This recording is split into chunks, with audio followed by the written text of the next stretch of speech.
Now, I must have been feeling a wee bit optimistic when I wrote this all-age talk, but I would like hands up anyone who's aged 5. Okay, I kind of anticipated that, so hands up anyone who remembers being 5. Oh, come on. I'm sure you do. I'm sure you do. I'm not going to... Yes, maybe a bit of a long time ago for some of us and not for others. Well, when I was 5 years old, I went to Sunday school at Alloway Parish Church, which is on the slide. And that's the same church where our very own Reverend Dr. David Hume is an associate minister.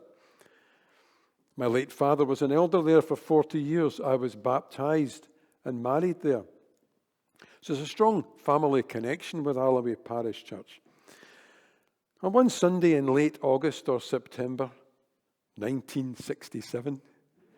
Oh, 1967. That was a long time ago. That was a whopping 58 years ago. And the grown-ups are all thinking, what age was I? In 1967. Well, I was 5. Well, as I left the church with my father after the service on that Sunday, I came out of the front door of the church and I turned right, which is on the next slide.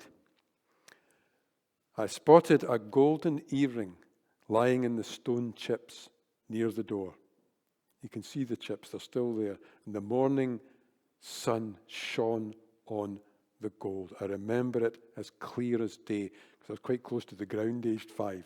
So I could see it, and it had a beautiful pearl attached to it. It was a golden earring with a pearl. Now, I knew, even at 5 years old, I knew that this was quite an important thing. So I picked it up and I ran to my father. I gave it to him, and he thanked me, and he said that he would try to find the owner of the earring. He was an elder, he could find out. Then sometime later, I don't quite remember when, my father appeared at home with this book. Now, it's appeared before at an all-age talk, this book of Aesop's Fables. Now, it turns out that the earring had belonged to a bride who had been married at the church a little while before, and she had lost her earring. And the book was a thank you present from this lady. And there was a little note tucked inside that you had to go looking for. Now, if you can see that, but inside the dust cover, there's a note. There's a little tatty now, but that's it there, and it's on the screen. It reads, "Dear Jonathan," that's my Sunday name, and it is a Sunday after all. "Will you please accept this book? I am sending it to you as you were so clever as to find the earring with the pearl and hand it to your father. This was clever and honest, and I thank you for doing what you did. I hope you enjoy the book." Dated 15th September 1967.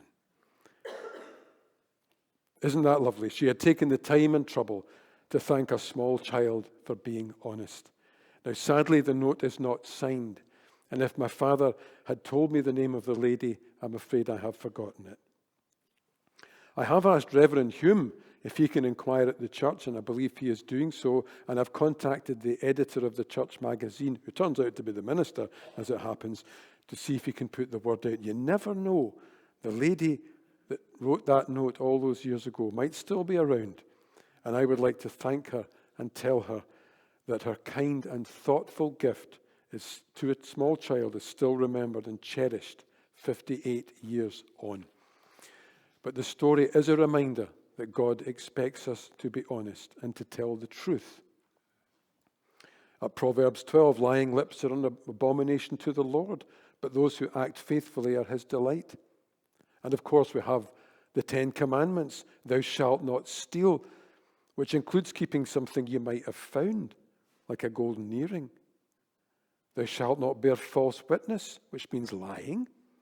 There are lots of verses about honesty in the Bible, so God is pretty clear about how we should behave. God also expects us to treat others as we want to be treated. If I lost a valuable item around the church, a £20 note perhaps, I'd expect anyone finding it to hand it to an elder or even to the police so that it could be safely returned to me. And you would expect the same if it was your £20 note. The moral of the story is, if you find it, someone has lost it. And God expects you to act honestly and return it, because you never know, a simple act of honesty can be remembered and have happy consequences even 58 years later.